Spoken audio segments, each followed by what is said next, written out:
खूनी साया।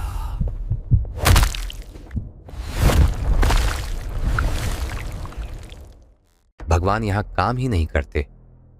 ये लाइन आश्रम के एक कमरे के ऊपर लिखी हुई थी और उसी के सामने एक लड़की खड़ी थी। उसकी आंखों में गुस्सा था और शरीर डर से कांप रहा था। उसके दाहिने हाथ में एक किताब थी और बाएं हाथ में एक चाकू। अब और नहीं, बहुत सह लिया, अपने दांत भींचते हुए लड़की ने खुद से कहा और दरवाजा खोलकर अंदर चली गई। जैसे ही वो अंदर गई, दरवाजा अपने आप बंद हो गया। कुछ ही मिनटों बाद उसी लड़की की चीखें उस कमरे से गूंजने लगीं। ऐसा लग रहा था जैसे कोई उसे बेरहमी से मार रहा हो, और इस बात का सबूत था दरवाजे के नीचे से बहता हुआ खून।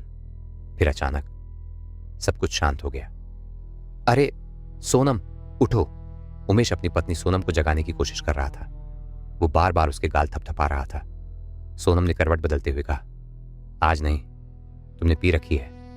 लेकिन फिर किसी ने फिर से उसके गाल पर थप्पड़ मारा। क्या है उमेश, सोने भी नहीं दोगे? जैसे ही सोनम ने आंखें खोली, उसकी चीख निकल गई।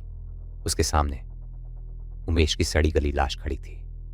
वो उसे घूर रही थी और अगले ही पल उस लाश ने सोनम की गर्दन पर हमला कर दिया। वो उसकी गर्दन का मांस नोच नोच कर खाने लगी। दर्द से तड़पती हुई सोनम बिस्तर पर छटपटाने लगी और तभी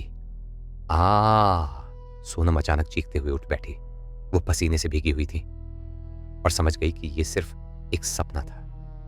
उसने सामने दीवार पर देखा, जहां उसके पति की फोटो पर माला चढ़ी हुई थी।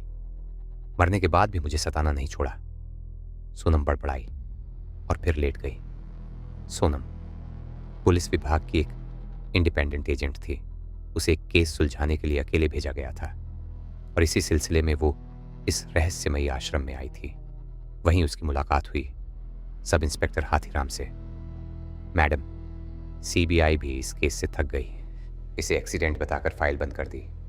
फिर आपको क्यों भेजा गया है? सोनम ने ठंडे अंदाज में कहा। मुझे उस जगह पर ले चलो। और फाइल लाई हो? जी मैडम। लेकिन आप अकेले आई हैं? ये सुनते ही सोनम की आंखें गुस्से से भर गईं। हाथीराम तुरंत संभल गया। सॉरी मैडम, बस अब तक इस केस में सिर्फ पुरुष अफसर ही आए थे। तभी सोनम की नज़र दूर खड़ी एक लड़की पर पड़ी, जिसके शरीर पर कई कट के निशान थे।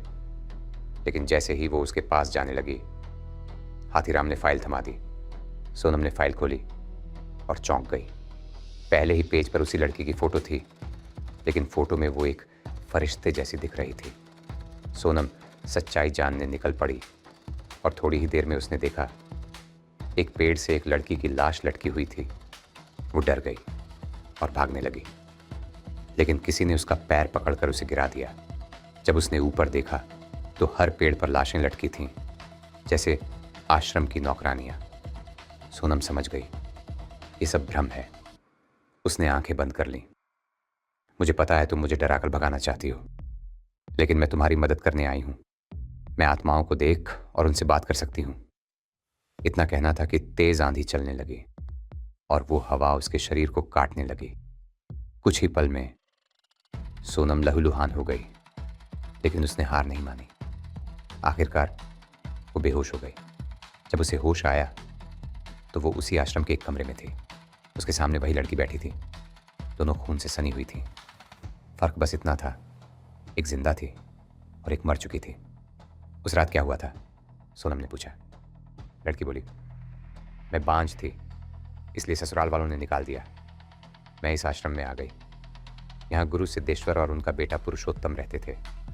पुरुषोत्तम हर नौकरानी पर बुरी नजर रखता था और उनका शोषण करता था। सच धीरे धीरे सामने आया। पुरुषोत्तम काला जादू करता था। वो नौकरानियों के साथ गलत काम करता, फिर उनकी बलि देकर उनकी आत्माओं को एक किताब में कैद कर लेता और कहता, जो इस किताब को पढ़ेगा उसकी हर इच्छा पूरी होगी। लेकिन जब उसने 21वीं नौकरानी कुमुद को मारना चाहा तो कुमुद ने उसका गला काट दिया। लेकिन बाकी 20 नौकरानियों ने मिलकर कुमुद को मार डाला और अब सभी आत्माएं उस किताब में कैद थीं। सोनम ने वो किताब हासिल की। जैसे ही उसने उसे खोला, सभी आत्माएं बाहर आ गईं और उस पर हमला कर दिया। सोनम मरने ही वाली थी। तभी कुमुद की आत्मा बोली, इस किताब को जला दो, तभी सबको मुक्ति मिलेगी। सोनम को अपने अतीत की याद आ गई, जब उसने अपने ही पति को मार डाला था क्योंकि वो उसके साथ हर रात दरिंदगी करता था। गुस्से में सोनम ने हिम्मत जुटाई और एक लालटेन उठाकर किताब पर दे मारी। किताब जलने लगी। पुरुषोत्तम की आत्मा चीखने लगी, लेकिन बाकी आत्माएं एक एक करके मुक्त होने लगीं।